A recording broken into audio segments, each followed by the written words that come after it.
Class 9 English medium classes subject biology. All student ध्यान दें, आपका चैप्टर 2 चल रहा है the fundamental unit of life, जिसमें पार्ट नंबर 3 है। आज आपका जो टॉपिक दिया जा रहा है वो एनिमल सेल के बारे में बताया जा रहा है। आपका टॉपिक है अल्ट्रा स्ट्रक्चर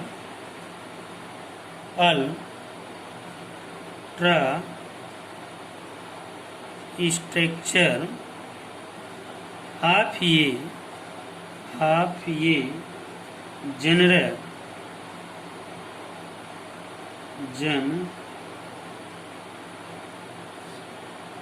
जनरलाइज्ड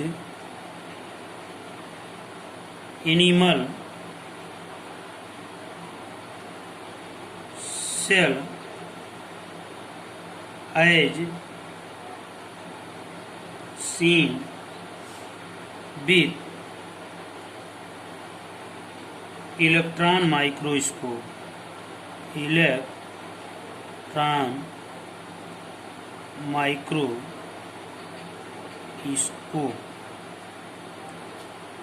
एक स्ट्रक्चर आपको बनाने चल रहे हैं, जिसके बारे में आप लोग इसको ध्यान से देखेंगे। ये स्ट्रक्चर सबसे पहले एनिमल सेल में हम किनारे किनारे पर एक लेयर बना लेते हैं।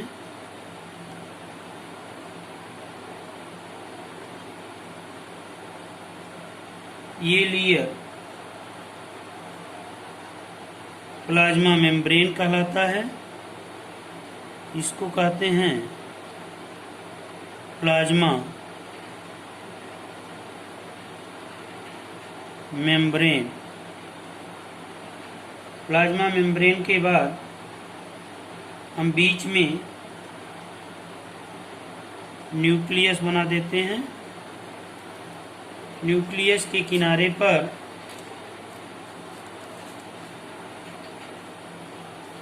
जो है हल्का सा क्रोमैटिन नेट होता है।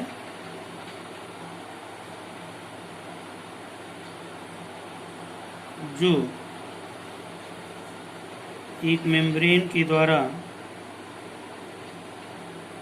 घिरा होता है।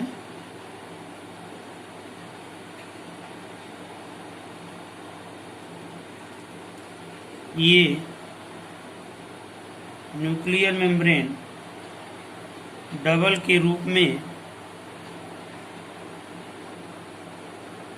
पाया जाता है।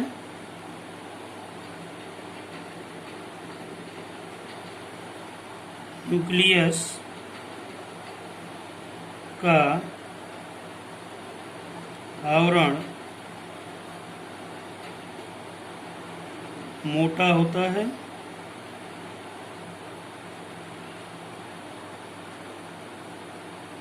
जिसके ऊपर छोटे छोटे कण पाए जाते हैं। इन कणों का नाम राइबोसोम पार्टिकल होता है।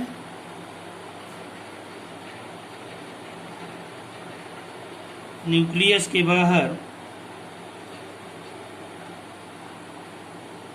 माइटोकॉन्ड्रिया भी पाए जाते हैं। माइटोकॉन्ड्रिया के ठीक आगे अर्थात न्यूक्लियस के बाहर गाल्जी बॉडी भी पाए जाते हैं। लाइसोसोम भी बना होता है। लाइसोसोम और राइबोसोम के कण भी जगह जगह पे पाए जाते हैं।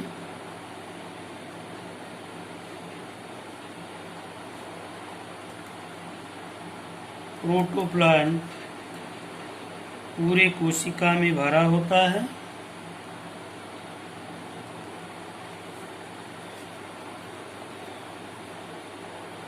प्लाज्मा मेम्ब्रेन ये आपका है माइटोकॉन्ड्रिया।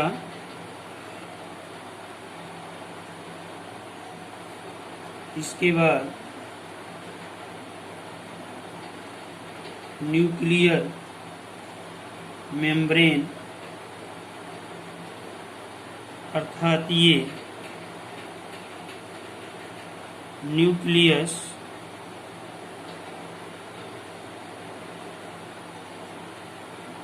न्यूक्लियर मेम्ब्रेन ब्रेन, बीच में न्यूक्लियोलस भी होता है।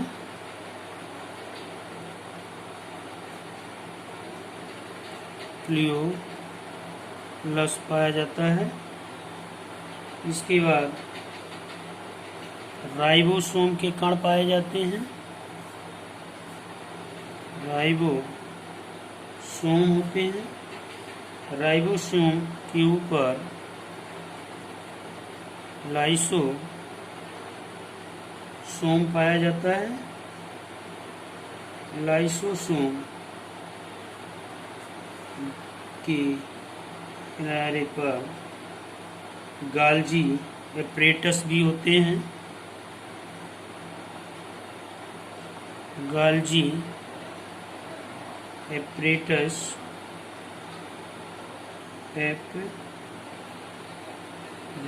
पाए जाते हैं। गाल्जी एपरेटस की ठीक बाद एंडोप्लाज्मिक रेटिकुलम एंडोप्लाज्मिक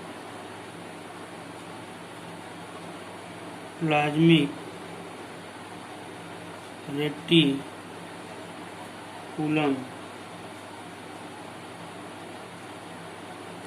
जिसे ER कहते हैं।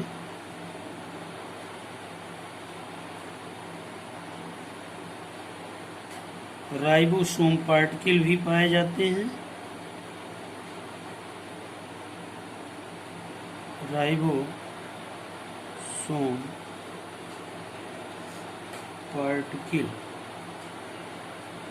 पार्टिकल भी होते हैं। पूरे में प्रोटोप्लाज्म भरा होता है।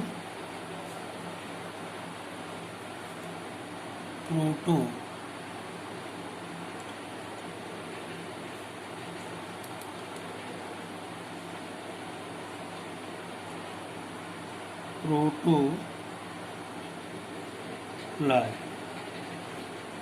इस प्रकार से ये एनिमल सेल का स्ट्रक्चर है।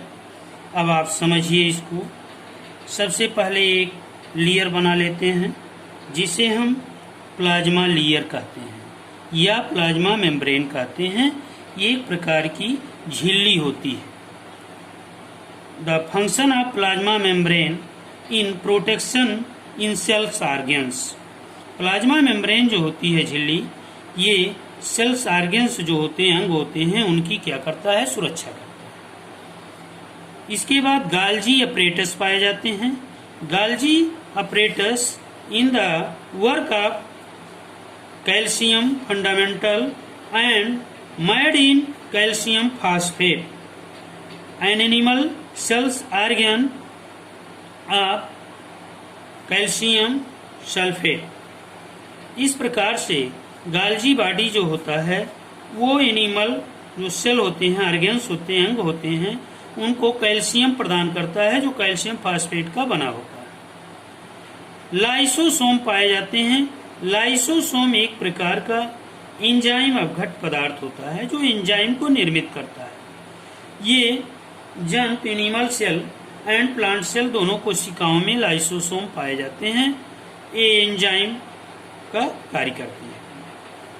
Ribosome, ribosome in the structure of ribosome shape and size and micro particle सूक्ष्म कण के रूप में पाए जाते हैं। Ribosome in the work of protein synthesis, ये प्रोटीन संश्लेषण का कार्य करते हैं ribosome.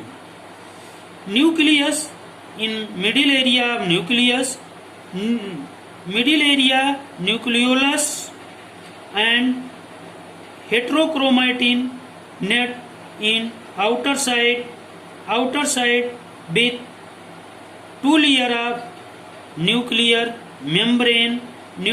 membrane upper present of protein and ribosome in the joint of endoplasmic reticulum or ER with mitochondria. The mitochondria present in animal cell work of high energy with ATP present to mitochondria. Nucleolus and nucleus, all the nucleus in the work of cell division, अर्थात ये cell का विभाजन करता है, एक कोशिका से कई कोशिका का निर्माण करता है न्यूक्लियस।